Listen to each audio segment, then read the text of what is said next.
The Model Y is out. The Juniper is available for order, and we are going to have us a chat. We're going to talk about all the things that are new, all the things that are different, what it actually means, and of course, the downsides. Yes, there are some very, very small downsides. Let's pretend they're dramatic. They're not. They're not dramatic. I'm Brian. Welcome to Futuraza. You are now free to play the intro jingle in your head. If you're catching this on the replay, the best way to enjoy the fun or catch up if it is still live is to put it in Heinz mode. Yes, play catch up, play it at a faster speed if your player permits it. Good morning, everybody. Can you hear me fine? Do I look okay? And I don't mean do I look good? I know the answer to that. I meant this time, specific to this broadcast. How are y'all? And my question is, where are you watching from? Let me know in the chat. From where do you watch? New Model Y? Exciting or what, huh? Let's compare the models.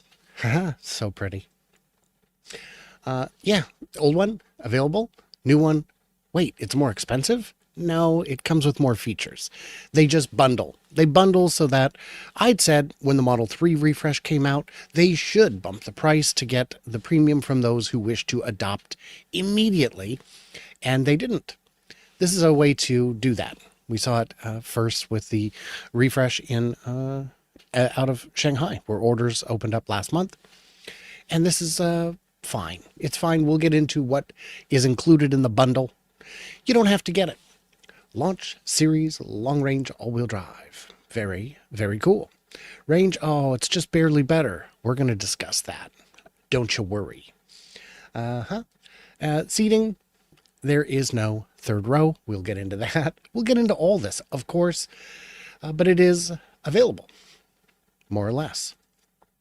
So let's jump into the order page real quick, just because I wish to show you this. These are the only colors at launch. There is no blue of any kind. Stealth gray, white, red, and regular Quicksilver. Ooh, Quicksilver's nice. Quicksilver. Yes, stealth gray, ultra red. Oh, they're going for it. Love it. Love to see it. And interestingly, you gotta love PR. Tesla's PR. Tesla doesn't have PR. Well, they need PR. In the UK, Tesla Jigsaw, has had the opportunity to see it. I imagine he was asked to keep it under wraps because even I was not aware that he got to see it. For that matter, Tesla Welt got an exclusive first look at it. Tesla US, step up your game. Kyle from Out of Spec got to see it. That's fantastic. But what will happen is I will eventually get to see it, and hopefully by then there will still be something new to share. So it's a real, professional kick in the nuts, but hey, it's what I'm used to. Anything else, I'd start to feel like I'm living in a simulation again. Don't want to get unplugged again. I don't know how many layers deep this matrix goes. So let's look at this fantastic post from Sawyer Merritt. I've made a list of everything that's new in the refreshed North American Model Y versus the old one. Should we jump into the chat real quick? Should we do that? I think we should. Let's see what we got here. I did see a comment that said, where was it? The car was not selling, so they hope the stock will solve that. Model Y had its best year ever. So I don't know who's not buying it. It is the global best-selling model 2 years running, so I don't think that. This is a Life of Brian joke. It works on 2 levels, 3 if you count Juniper. Indeed, let's see, speaking of colors, let's move this where I can see it a little better. Rotating the default colors every 3 months. I didn't explain myself. I meant the free, the one that's included. I think 3 months is too often. Certainly every year would be helpful. But there was a time when it started to look like all Model Ys and 3s were just white cars. They're just white cars because it was the free color for a long time. UK, Europe. Shouldn't the launch be performance? I'm confused. Upvoted. I don't know.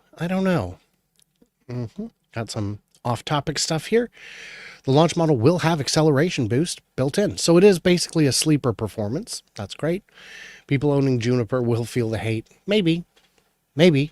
Not everyone is as engaged as we are. And that's something that I assume will be reflected in the numbers.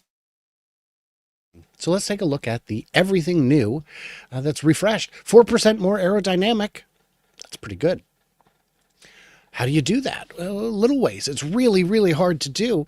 They put a little lip at the back of the hood to deflect air better. They probably changed the mirror housing a little. It's really tricky, but they've found ways to do it. 2.8% more range on long range and all-wheel drive trim. Now 320, up 50%. That's the next point. So let's talk about the range. It's only got 3% more range, you guys. That's terrible. How can we live with that? The answer is it's not 3% more range. It's 3% more stated range. Tesla has been pretty infamous for overstating the range. And it's not their fault. They're playing a game. It's not their game. They just have to win. It's the EPA's rules. EPA rules have tightened on how calculations are performed. But what Tesla did with the Model 3 refresh is they actually gave you the range that they said that you would get, or closer to it. So the real world range of the Model 3 from Highland versus the previous version was substantial. I'm expecting that in road tests, we will see this also has a figure that's much closer to its actual stated range. Well, I don't really need that extra 20% of range. No, but you paid for it, so you might as well have it. It means on a road trip, you might be able to eliminate one stop a day. You don't have to eliminate that stop. You're still welcome to stop as often as you like, but you're no longer required to. Up to 50% of the parts in the car are new. It makes sense. You can look at the car and see that. The exterior, apart from the middle section, is quite different. The front and back are quite different. So that's not a surprise. Glass roof has 7x better heat refraction versus the old model via a new silver coating, which reduces the load on the HVAC. It improves efficiency. You don't need to cool the cabin as much to maintain a comfortable temperature.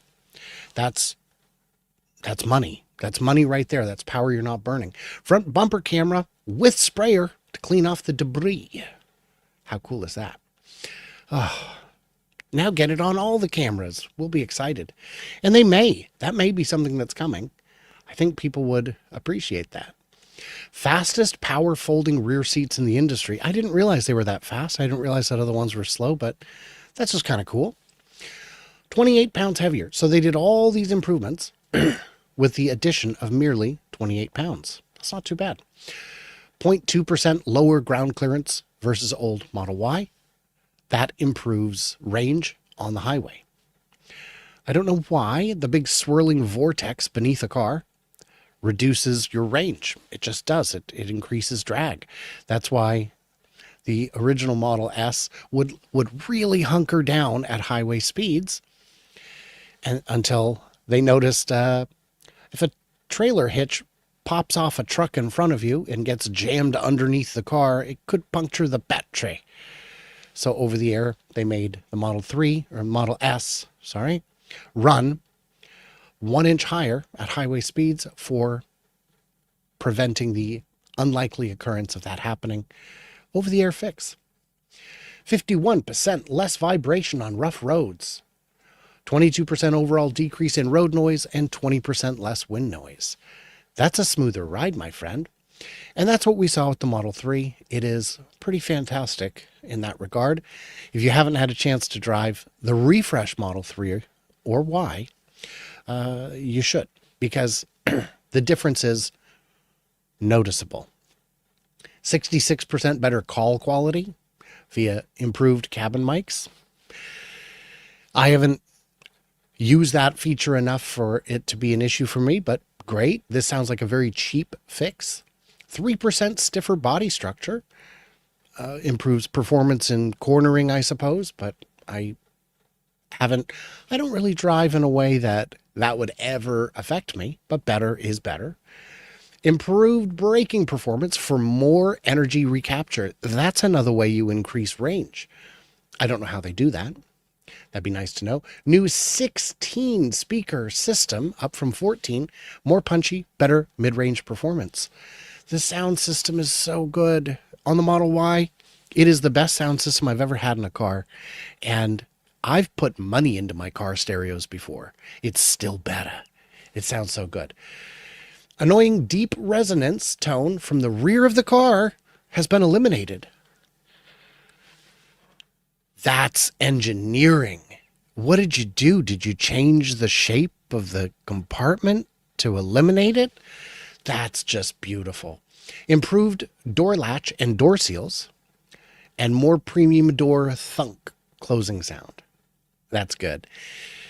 One thing that I didn't see on this list, by the way, I'll mention, is it has a larger trunk opening. Larger trunk opening means easier to put stuff in and get stuff out. That's helpful. That's a complaint people have had on some cars, is that the trunk access is not very good. Not on Teslas, but on some cars. 27% more downforce on the rear tires. Big deal. GM has 100% more downforce on the rear tires of the Escalade.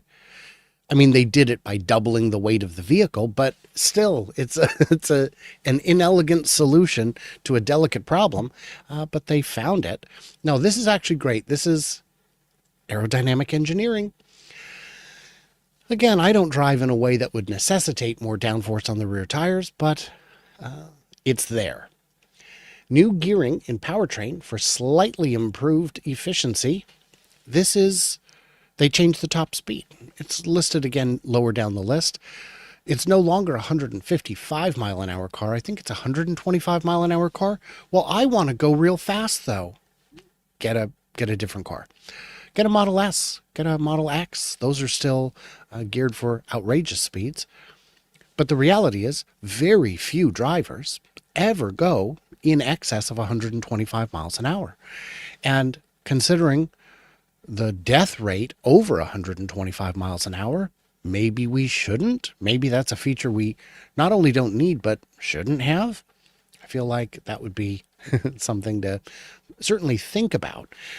I don't need those speeds, but everyone uses efficiency every day, and only a few people use outrageous speed, and not even every day. Changed lubrication in the powertrain for reduced frictional losses. Viscosity, I don't know. I don't know how they determined that they could use something with less wear, with less resistance, but great. Now this is a fun one. When you're using the power seat folding in the back, you ever notice this when you're doing manual folding, that sometimes the seat will come forward and bonk on the front seat? Well, the front seat knows where it needs to be, and it'll inch forward so that the seat can actually fold down. So simple, but they thought of it. Redesigned interior with new door cards, the door cards being the panels that go in next to you. I don't need to tell you this. If you've seen the pictures, you know. New metal-looking speaker housing trim. Great, fine. More premium interior materials, softer fabric. Great. Double stitching design on dash. Great. New Model 3 doesn't have that. By the way, Sawyer, what a fantastic post. And I'm so envious of his account that he is able to not have to engage in the political nonsense, but can just provide real data. So that's my objective. I'm sure there are a number of comments in here that we shall see. UK, Europe, welcome. Yeah, see, that's just not helpful. I have a Cybertruck. Why do I want this too? LOL. I don't know. You tell me in the comments, in the chat, why do you want it? Launch model has acceleration boost. People owning Juniper will feel the hate. Yes, great. How does Tesla with FSD deal with cameras in snowy climates? Salt and sand completely blocked my camera in 30 seconds of driving. To be determined. I know there are a lot of people in those snowy climates who are using FSD. I've had them on the show to discuss exactly this a number of times, and they've said it's my reminder that I have to do a live show in 45 minutes with Tesla Beat podcast. Join me for that on Tesla Owners of Silicon Valley's channel. All right. Howdy, Digital Blade. Good to see you. An interesting issue. Utilizing the front bumper camera more effectively should help, but blocked repeater fender cameras would still be an issue. Yeah, let's get some cleaning solution out there. Is it impractical to squirty jet all the cameras? Maybe we can do that. Might be used for parking soon enough. Very disturbing to read the comments on other YouTube reviews. Musk has certainly hurt the Tesla brand. I am seeing a fair amount of that around other parts of the internet. But on X, I'm also seeing some pretty dangerous rhetoric that swings too far in the other direction. I hope Tesla will first add front bumper camera to S, X, and 3, and then incorporate those in FSD as well. Just watch Kyle's reviews. He demos the seat folding. Yeah, out of spec, does fantastic work, and Kyle is a heck of a guy. I've been on his show a few times, but I don't really know him. We met a few years ago at Fully Charged in San Diego. Would love to have a closer friendship with Kyle. Kyle, if you're watching this, I kid. There's no reason Kyle would watch this. He already knows everything I'm going to say. Kyle's review is great. I have the same alarm tone. LOL. Thought it's mine. Yeah, Digital Blade, turn it down. I can hear it on my show. There we go. Do you think the front light will be damaged by rock chips? I've not had rock chips, but you and I are driving on different roads with different considerations, so I don't know. Kyle is a demo beast, a lot covered in a short time. How much learnings from Cybercab was used in this new Model Y? Oh, I would guess none. None would be my guess, but I don't know that for sure. I will think on that, Gary. Thank you for the question. No more gear stock. Drive, reverse, park, it's all controlled via the screen. Turn signal stock is still there. It does still have the blinker. Of course it does. There are a lot of people who don't care. I don't care where it is. There are a lot of people who say, you know what, I actually prefer it on the wheel. But those are people who've already experienced it on the wheel and gotten used to it. But there are some people, maybe it's only 5%, 10% of people who say, for the love of just give me my blinker. It's a foolproof system. Just let me have it. If that's 5 or 10% of Model X sales, that's not very many units. If it's 5 or 10% of Model Y sales, we're talking a lot of cars that wouldn't be sold over something that's, not worth a fight, is what I would say. No more gear stock. Yes. New steering wheel contains light controls, horn, new camera button, wiper controls, and mic control. Great. New dash design with textured woven material. Looks good. Multicolor ambient LED lighting. Great. Updated and more premium center console. Now here's a fun one. The acoustic double pane glass all the way around. That makes it a quieter ride. That makes it climate control slightly easier. But what it really makes it is San Francisco proof. You know, those gangs of thieves who work in concert, who go around bopping into cars. When the Cybertruck first came out, we saw a video of a would-be smash and grabber breaking out every window on a Cybertruck trying to get in. He did not get in. And as a result, no other Cybertrucks have been broken into in that way because it doesn't work. Center touchscreen now brighter with a smaller bezel. Higher contrast, more responsive, larger main screen.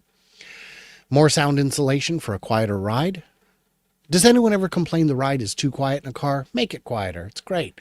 Upgraded suspension for a softer ride. The ride isn't simply softer, it is better.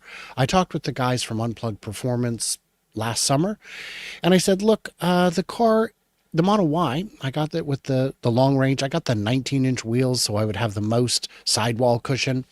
It's still a rough ride. It's still a pretty bouncy, uncomfortable ride compared to other cars that I've driven. It does have great performance, but if you were to upgrade, I said if you upgraded the suspension so that it was softer, would it be less would it damage performance? I said, I'll give you a very specific example. I'm driving through Colorado. I'm on an elevated highway out in the mountains, and the expansion joints in between can have a little bit of irregularity. And I said, if you're going around a curve at 70, 75 miles an hour, and you cross one of those, the car will shift a little. If my suspension was softer, would it shift a lot? And he said, no, no, no, no, no. It's better suspension. Not only would you have a softer ride, but it would handle that interaction between those two surfaces better. So this means you can have a softer ride and a better ride. Front seat belt pickup is 27 millimeters lower to accommodate larger body sizes. Well, in the US, why would you need that? Slimmer turn signal stock. New hole at the bottom of the steering wheel to rest your fingers. It sounds very small of a deal, and it is, but every bit helps. New silver trim around wireless phone charging area. Model 3 doesn't have this. New squared off rear trunk glass shape. Ventilated seats, and passengers can now turn off just their side. Look, I need some air to cool me down. I don't want that. Great, you're fine. Vanity mirror, something I never would have thought of, has a CRI index of over 90% for more accurate representation. So if you're going to be putting on your makeup and you make it perfect to the mirror, which is lighting you blue or orange or red, and then you get out of the car and you look off, I get it. Reduced top speed, there it is. Better handling, that's the other part of it. Passengers are more protected from door impacts due to the large latch at the bottom of the door. There's a little tongue that sticks out into the door because it's a frameless door. In an accident, if the door gets rocked too hard, perhaps it could pop open. This prevents that, keeping you within the occupant home in case of a collision from the side. The rear taillight bar is the first indirect reflective body panel taillight of its kind. I didn't realize it was the first. Interesting. The frunk now has a cooler drain, so you can use your frunk as a cooler, throw ice in there, and not spend the rest of your life getting the last bits of liquid out. Bottom rear seat cushions are a little longer in the back for improved comfort. Headrests are a little bit wider. Drag coefficient is improved. Seeing how we're doing on time. Redesigned lower rear bumper. I mean, is that better? Maybe not, but it is redesigned. Front seats are now ventilated and heated, and all cabin seats are now perforated. Where I live, it really doesn't get all that hot all that often, but I do road trips, and I'm aware that there are other parts of the country and world where temperatures are higher. Temperatures, I don't know how many shows all y'all have caught, but in case you don't know, I have my heater on, and the temperature here is a little uncomfortable. It's a little uncomfortable, but in the summer, it's quite nice. Drag coefficient, 0.22. Yeah, versus 0.23. It sounds like not much. It's really hard to improve from these numbers. Let's see. No fog lights anymore. Headlights are located underneath the new front light bar. I know people enjoy having the front lights, the fog lights. I know Simon from Tesla Light Shows is not a fan of the lights on the Model 3 Highland because they're the least interesting to program for a light show, but this has a light bar, so that opens up some opportunities there. It does reduce the wiring harness, the cost, the number of parts. All that's great. 8-inch touchscreen for rear passengers. You can connect the two headsets at the same time and enjoy. Interesting. Proper USB chargers, 65 watt. You can charge a laptop. Improved Bluetooth. See, this list is long. 10x improved connectivity to phone, so the car will recognize your phone from farther away. 2 new wheel designs that better optimize battery life. And we had Ian from Fast Wheels. He did a great little bit with me last summer when I saw him in August, when I saw him at Everything Electric. Yeah, in Vancouver, BC, where he was showing different wheel covers and how they impact performance, range, etc. New Tesla lettering replaces the rear Tesla logo badge. Car is 1.6 inches longer overall. Who cares? Longer, thinner, improves aerodynamics. So this is, in a very small way, it contributes to aerodynamics. Front light bar with an overall slimmer and sleeker front car design. Logo on the steering wheel. Deliveries start real soon. Questions? We do have several more slides to go, but I will share this real quick. Chattanooga Charge, March 29th and 30th. I'll be there. Will you? We've got some great folks who are going to be there. G will be there. Josh West, Raphael will be speaking. Diana, who's been so instrumental in getting this whole thing organized and going. Very cool. Simon will be there. And Jim, the Iowa Tesla guy. Very cool. So join us for that. Won't you? Will you? I mean, that's really a question I should be asking you guys.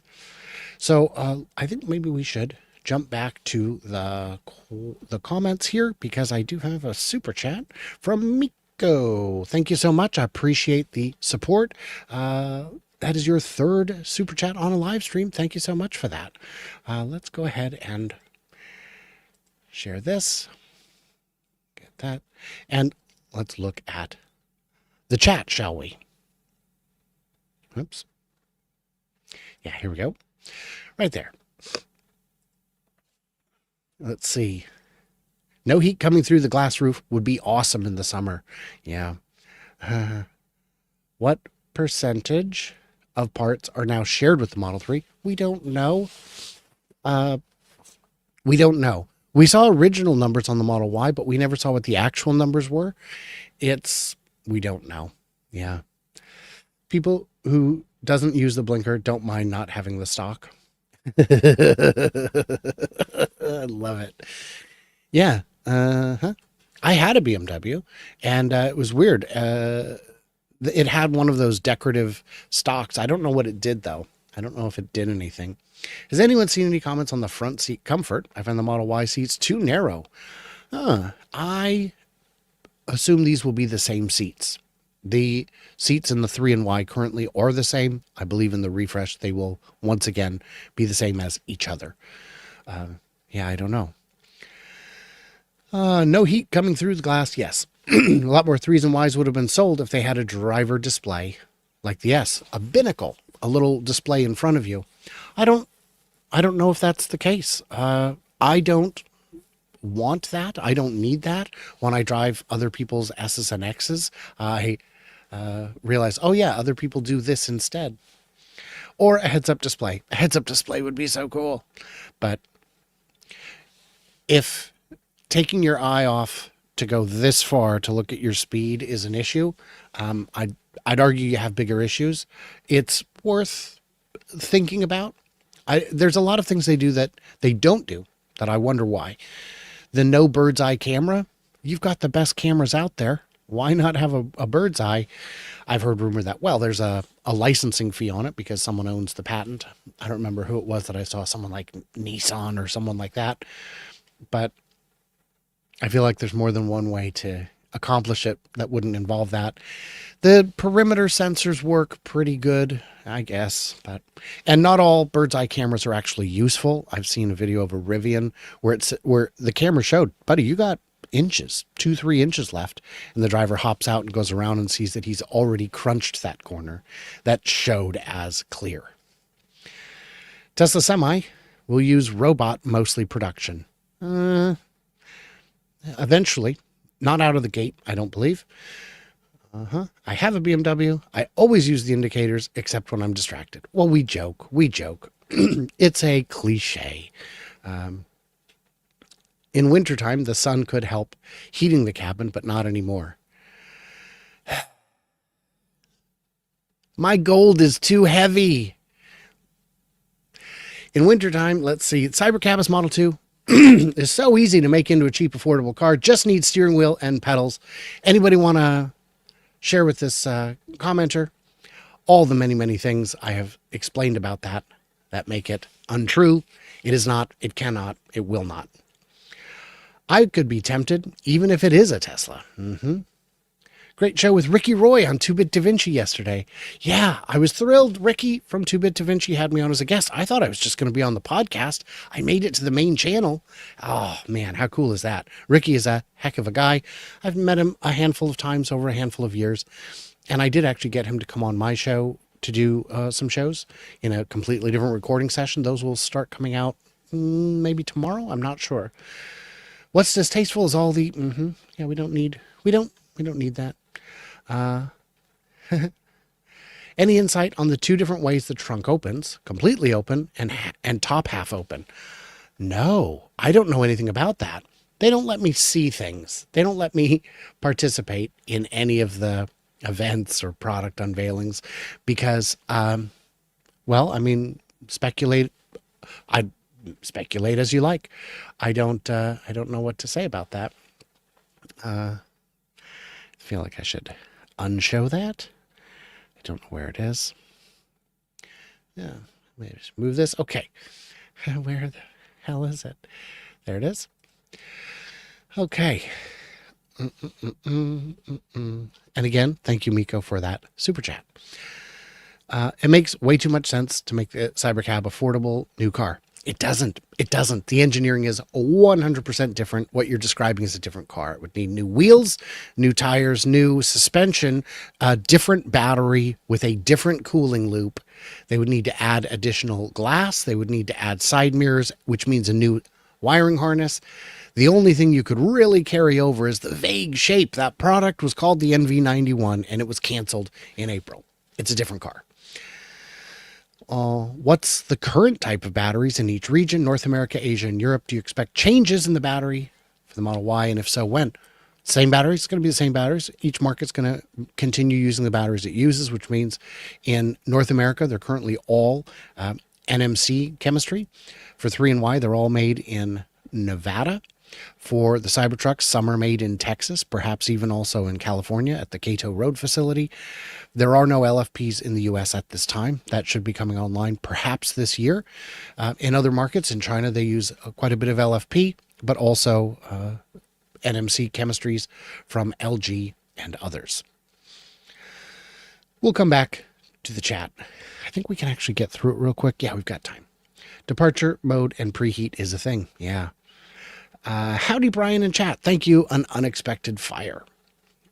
What do you call a criminal driving a Tesla? A jewel thief. Oh, Gary. Ricky Roy is super fake. I don't think so. He's a presenter. Are presenters fake? Because, I mean, yes, all presenters are fake. I'd say I'm fake, but enough of you have met me to know that that's probably not true. Because I am like this in real life, which is plenty weird. So let's talk about the launch edition pricing. New Model Y Launch Series Edition is actually a great deal. It's $12,000 more. It's got a $60,000 starting price, but you get a lot of extras. Here's what's included. FSD comes with it. You just get it. Acceleration boost, a $2,000 value, a tow hitch, $1,000 value, and included paint color of your choice. You can get any of the paint colors. You can get the Quicksilver. You can get the Midnight Cherry Red. Included wheels of your choice, up to a $2,000 value. Interior color of your choice, up to a $1,000 value, and a mobile charger, $275 value. And you get some launch series badging and puddle light and door sills and all that. So essentially, you're getting $17,000 worth of stuff for $12,000. A similarly spec'd Legacy Model Y would cost $61,990, $2,000 more than the new launch series. And that's excluding the badging and the puddle light, etc. You're getting all the new upgrades in the Y as well. I don't disagree with this philosophy. I think pricing it this way is smart. I think there are people who are itching to get it. We've seen pre-orders launch pretty hot yesterday. So they would make it so that it's better. But some of these are not useful. The tow hitch, If it was included for free on my car, I would have gotten it, but I have never used it and will never use it. Paint color, I guess that's valuable to some people, but that's just one of the features. The wheels of your choice, I already want the cheap wheels. The cheap wheels are the ones I actually want. I don't want the cooler wheels because they are curb magnets. They love to rub up against curbs and reduces your range and increases ride stiffness. I don't want that. Interior color of your choice, a lot of people don't care. Mobile charger, I've already got one. I don't need that. So it makes sense, I would say, from the company's perspective, but also from the buyer's perspective. What's also missing is the Glacier Blue. That's not available yet. And by the way, if you want to help me out, you can. You can support me on Patreon, on YouTube, on X, or use my referral. So let's talk about the referral because I posted it yesterday. And Diana, who I mentioned earlier from the Chattanooga Charge, said doesn't work for the Model Y. Brian's referral applied. Does not count on the Model Y. Makes sense. They don't need to push these. These are self-pushing when it comes to demand and sales. They are not demand constrained. They are supply constrained. Makes sense. And I'll tell you the other thing that's missing, because we should get into that, is the third row. There is no third row edition at this time. It is unclear if there will be a third row edition. If there's no third row edition, I will not be able to buy one because I need to move 6 people regularly. So what do you do? What do you do? Well, the good news is I can't afford one today anyway. But if you're looking at a car that isn't the Model Y Juniper, then you can use my referral link. I've got 7 or 8 referrals left. You can use that to support me, to help me out, to make perhaps my next Tesla more affordable. I just really wish there were some other 6-seat options apart from the Model X, because I do not want a Model X. It does not fit with my needs. So that's, hey man, what are you going to do? Why don't we share some more chat? I've got a little bit more time here. Yes, because in 23 minutes, I will be joining Tesla owner Silicon Valley for the weekly Tesla Beat podcast, where we beat podcasts. I don't think I got that part right.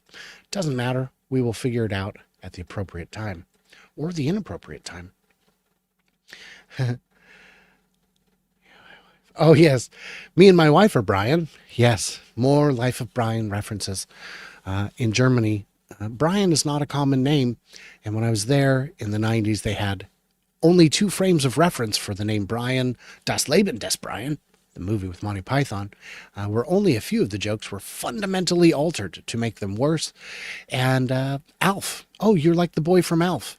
Yes. Yes, I am. You have real opinions and valid. Marcus Brownlee, Ricky Roy, Transport Evolved, fake. So Ricky doesn't cover automotive as much. He only does that for the Fully Charged channel. He covers a lot of really interesting things. He covers engineering, and that's what I love about it. His background is engineering. So I wish, I mean, you're putting me up against some stiff competition there. These are fantastic presenters who have enjoyed levels of success that I still aspire to. Ordered the launch edition. Should I buy or lease? Ooh, that's a question I can't answer. I've never leased a vehicle, and I said I never would, except that there are times when it apparently absolutely makes sense in terms of accounting. I don't have an answer. In Europe, we can choose all of 2 different colors. We're not used to this kind of luxury. That's hilarious, Jay. In Europe, FSD is not included. Yes, the value proposition is a little better in Europe from what I understand. Thank you for that comment, Mr. Sand or Miss Sand. I do not know. Owning the asset is more valuable. I agree, but I don't know. I know very successful people who lease. But then again, I also know very financially successful people who said to me, I wouldn't touch Tesla with a 10-foot pole 2 splits ago. And I can now afford a 10-foot pole, and I'm not confident they can. Tow hitch is huge in Europe. Click like, subscribe, and more. Yes, let's do that. That'd be great. I would appreciate that becoming a thing. Lots of fake Tesla reviewers think 48-volt steer-by-wire was a miss on new Model Y. Thank you, Mark. I saw some real big speculation on what the Model Y was going to be, and I tried to explain why it wasn't. And they, I don't know. At some point, people will figure out that I actually know what I'm talking about. You guys know, you're here. 623 is what it appears to be, 626. Maybe that's the total views so far, which is pretty good. But for a show that wasn't announced, I'm quite pleased. Yeah, 48-volt is beyond Tesla's control. They have to get the entire supply chain to cooperate. And because this is coming out of factories on 3 different continents, that means literally high hundreds, high 3 figures of suppliers would need to get on board with 48-volt. And you need to validate all those new parts. I saw some people saying, ridiculously, I won't buy the Juniper because it doesn't have 48-volt. What are you talking about? The experience of driving it is the exact same. There's no difference to you. No, if anything, you would want the 12-volt because it's tried and true, rather than risking it with all new parts, all new. And I don't mean just that the shape has changed. I mean the entire wiring has everything. You would think you'd want that. So 48-volt did not come. Steer-by-wire did not come, and that's fine. It is okay to miss those things. Curious Sand did say that faster charging would be appreciated. Of course. And that's coming eventually. All the tech is still improving industry-wide. And the fact that what we have as today's product is so good, to me, is very encouraging. Let's see if I missed anything else here. Yeah. No, so that's about it. Any questions before we wrap it up? I do want to thank you guys for being here on short, nay, no notice. This is a very exciting day. Yesterday I was in rehearsal when my phone just started blowing up, and I thought, oh no, what is it now? It is a lot of people saying, quick, have you heard? Model Y orders are open. Yeah. And I, of course, have seen a lot of people speculating, oh, we won't see this for months and months. I should address that. There was someone who said, I'd seen it just today. Why is this being rushed? Tesla's in trouble. Is it being rushed? No, this is on the timeline that we expected. Certainly I expected. If you watch my videos, you know that this is something I've been talking about for a while. This is right on time. This is kind of exactly what was expected. We knew the changeover would be quick because it had to. You can't, with a car like this, the best seller like this, and because it's a simplified design that's going to be easier to manufacture and cheaper to manufacture, someone said, well, why doesn't it cost less? I thought it was supposed to cost less. The cost is less. The price doesn't have to be. The price is what demand will bear. The cost is what it actually requires to manufacture it. And especially while they are supply constrained, make hay while the sun shines. And they will have more opportunity in the future to reduce the price, the retail price, because, hey. Did get a comment here. Anyone mentioned this week's price hike on the long-range rear-wheel drive Model Y? $4,000.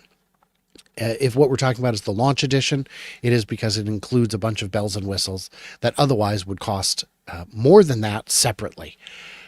But again, those prices will normalize shortly. Any other last minute comments before I set you free about your day? I do want to thank all of the channel supporters and sponsors who make the channel happen. YouTube famously pays very poorly, and it is a tough go out here. It's difficult at times, and I thank you for your ongoing and continued support. Yeah, Patreon, YouTube, X as a subscriber, and use my referral link if you're buying a Tesla. It'd be great. So yeah. And then of course we've got Digital Blade Canada saying we will be tuning in to the, where is it? We'll be tuning into the Tesla Beat podcast in 15 minutes. Jeff Lutz told Randy yesterday on how this would be launched today. That's fun. And it is likely that the Jeff Lutz piece was shot a day or two earlier because Jeff knows supply chain. And yeah, I have yet to question something that Jeff's said in terms of supply chain where he was incorrect. Thumbs up. Thank you, Curious Sand. I appreciate that. And yeah, everybody else, what did I miss? What did I misunderstand? If you're catching this on the replay, thanks. And leave your questions in the comments. I do go through them. I find it to be interesting and insightful. The videos where I hope to make you smarter. The comments are where you guys can make me smarter. It's a great team that we have. And everybody else, like, subscribe. That's funny. You just made it in. You just made it in. Good to see you. And everybody else, stay tuned, stay juicy, and I cannot wait to hear from you clever robots when you get your own Model Y, a Juniper.